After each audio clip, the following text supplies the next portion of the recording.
Hello everyone, welcome back to my channel. Today we will discuss about double fertilization.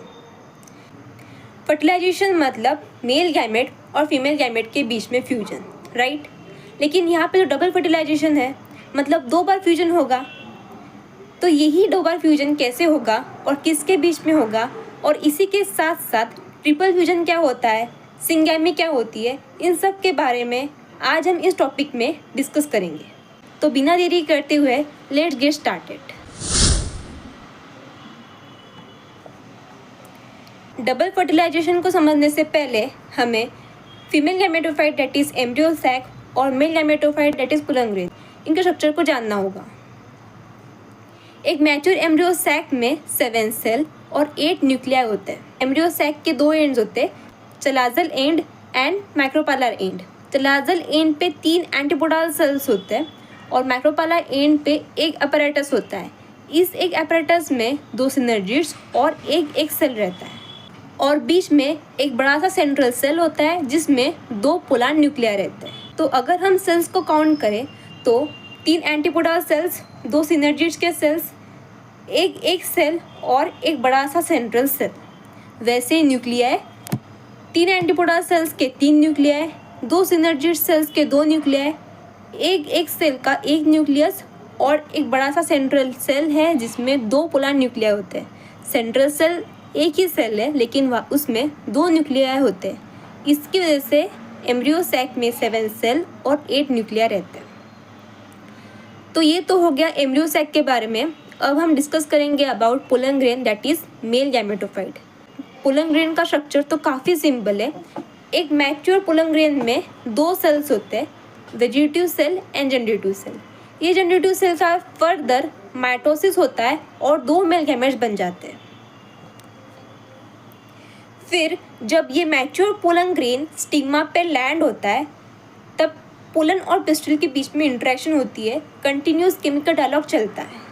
अगर pollen grain compatible रहा तो pollen tube की growth pistil के अंदर होगी, लेकिन अगर ये पोलन ग्रेन कॉम्पेटिबल नहीं रहा मतलब इनकॉम्पेटिबल है तो पोलन ट्यूब की ग्रोथ पिस्टिल के अंदर नहीं होगी।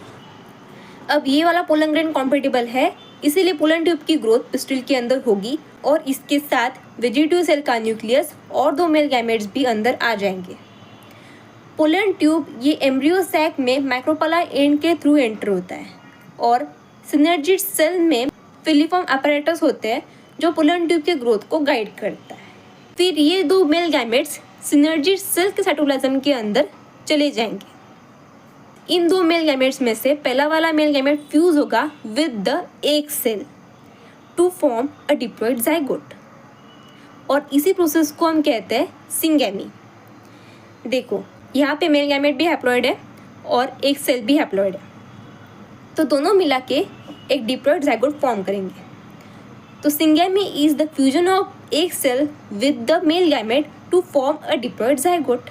अब जो दूसरा वाला मेल गैमेट वो फ्यूज होगा विद द 2 पोलर न्यूक्लियाई। जो 2 पोलर न्यूक्लियाई होते हैं बड़े से सेंट्रल सेल में, उसके साथ ये दूसरा वाला मेल गैमेट फ्यूज होगा और बना लेगा प्राइमरी एंडोस्पर्म न्यूक्लियाई। यहाँ पे 2 पोलर न्यूक्लियाई दोनों के दोनों हैप्लॉइड और एक मेल गैमेट वो हैप्लॉइड, तो तीनों सेल मिला के एक ट्रिप्लॉइड प्राइमरी एंडोस्पर्म न्यूक्लियाई बना लेंगे और इसी प्रोसेस को हम कहते हैं ट्रिपल फ्यूजन। तो फिर अभी हमने देखा कि यहाँ पे 2 बार फ्यूजन हो रहा है। सबसे पहले मेल गैमेट ये एक सेल के साथ फ्यूज होता है और डिप्लॉइड जाइगोट बनाता है, और दूसरी बार दूसरा वाला मेल गैमेट पोलर न्यूक्लियाई के साथ फ्यूज होके ट्रिप्लॉइड प्राइमरी एंडोस्पर्म न्यूक्लियाई बना रहा है। तो ये 2 प्रोसेस हो रहे हैं जिसी को हम ट्रिपल फ्यूजन और सिंगैमी कहते हैं। ये दोनों प्रोसेस साइमल्टेनियसली होते हैं, एक साथ होते हैं, इसीलिए इस प्रोसेस को डबल फर्टिलाइजेशन नाम देते हैं। और ये सिर्फ और सिर्फ एंजियोस्पर्म में होता है, इसीलिए एंजियोस्पर्म के केस में एक यूनिक इवेंट माना जाता है। फिर जब फर्टिलाइजेशन कंप्लीट हो जाता है तब ये एंटीपोडल सेल्स भी डिजेनरेट हो जाते हैं और सिनर्जिड्स भी डिजेनरेट हो जाते हैं। तो बचता क्या है, तो ये सेंट्रल सेल।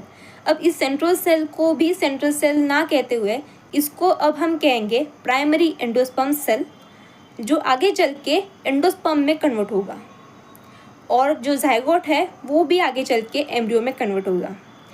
जब तक इस एम्ब्रियो की कंप्लीट ग्रोथ नहीं होती है तब तक ये एंडोस्पर्म एम्ब्रियो को नरिशमेंट प्रोवाइड करेगा। तो एंडोस्पर्म का काम ही है कि वो एम्ब्रियो को नरिशमेंट प्रोवाइड करे।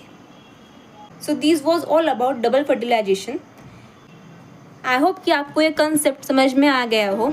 ऐसे बायो कंसेप्ट्स के लिए follow my channel, stay tuned with my channel and thanks for watching. और अगर आपको कोई भी डाउट्स हो so let me know in the comment section.